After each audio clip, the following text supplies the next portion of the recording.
Hello guys, welcome to movie Hari. ఎలాగైతే మన AI series start అయిపోయిందో టూల్స్ని, ఇవాళ అయితే మన పార్ట్ 2 ఏదైతే మన సెకండ్ ఏఐ టూల్ ఉందో ఆ ఏఐ టూల్ గురించి అయితే తెలుసుకుందాం.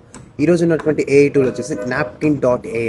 మనం జనరల్గా ఎగ్జామ్స్ రాస్తే దానికి ఇమేజెస్ అని కొన్ని ఇంటర్నెట్లో కూడా దొరకవు. ఈ టైంలో అయితే పిచ్చి లేచిపోతుంది అయితే ప్రతి స్టూడెంట్కి. ఎందుకంటే నేను కూడా ఫేస్ చేసాను కాబట్టి ఈ సిచ్యువేషన్. కొన్నిటికైతే ఇమేజెస్ అయితే ఇంటర్నెట్ బ్రౌజింగ్ చేస్తున్న తల తినేస్తాయంటే అటువంటి టైంలో మనం ఫ్లో చార్ట్స్ కానీ మనం రఫ్గా ఏదైనా డయాగ్రామ్స్ గీయాల్సి వస్తుంది తప్ప ఒక ప్రాపర్ ఇమేజ్ అని తెలియదు. బట్ ఇది మనకి గీసే ఇమేజ్ అయినా కరెక్ట్గా ఉంటుందని తెలియదు.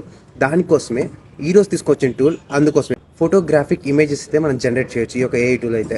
ఇది ఏ విధంగా వర్క్ అవుతుందంటే, మనం జనరల్గా ఏ టాపిక్ అయినా కానీ, మీరు తీసుకున్నటువంటి ఎటువంటి టాపిక్ అయినా కానీ జస్ట్ మీరు టెక్స్ట్ అని రాశారంటే ఆ టెక్స్ట్ ఆటోమేటిక్గా మీకు ఇమేజ్ అనేది జనరేట్ అవుతుంది. అంటే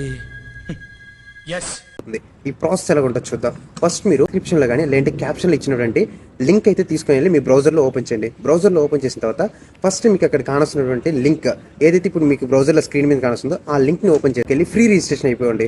ఈ ఏఐ టూల్ అయితే మాత్రం ఫుల్గా ఫ్రీగానే ఉంది ప్రస్తుతానికి అయితే. మాత్రం వీలైనంత వరకు మీ ఎగ్జామ్స్ టైంలో ఈజీగా గ్రాప్ చేసుకోండి. ఇమేజెస్ క్రియేట్ చేసినట్టుకైతే ఇక్కడ ఫ్రీ నాప్కిన్ అని ఉంటుంది. ఈ ఫ్రీ నాప్కిన్లోకి వెళ్తే ఇక్కడ మీకు సపరేట్గా ఒక పేజ్ అయితే వస్తుంది. ఈ పేజ్లోకి వెళ్ళి మీరు ఏదైతే టెక్స్ట్ అనేది రాయాలనుకుంటారో ఆ రాసే టెక్స్ట్ అక్కడ ఇచ్చేయండి.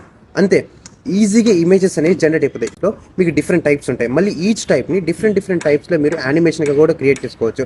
ఇది మీరు ప్రెజెంటేషన్ అప్పుడు కూడా ఇంక్లూడ్ చేసుకోవచ్చు. ప్లస్ మీరు ఇక్కడ జనరేట్ చేసినటువంటి ఇమేజ్ అనేది మీరు ఆఖరికి డౌన్లోడ్ కూడా చేసుకోవచ్చు ఈజీగా. Stay follow for more videos.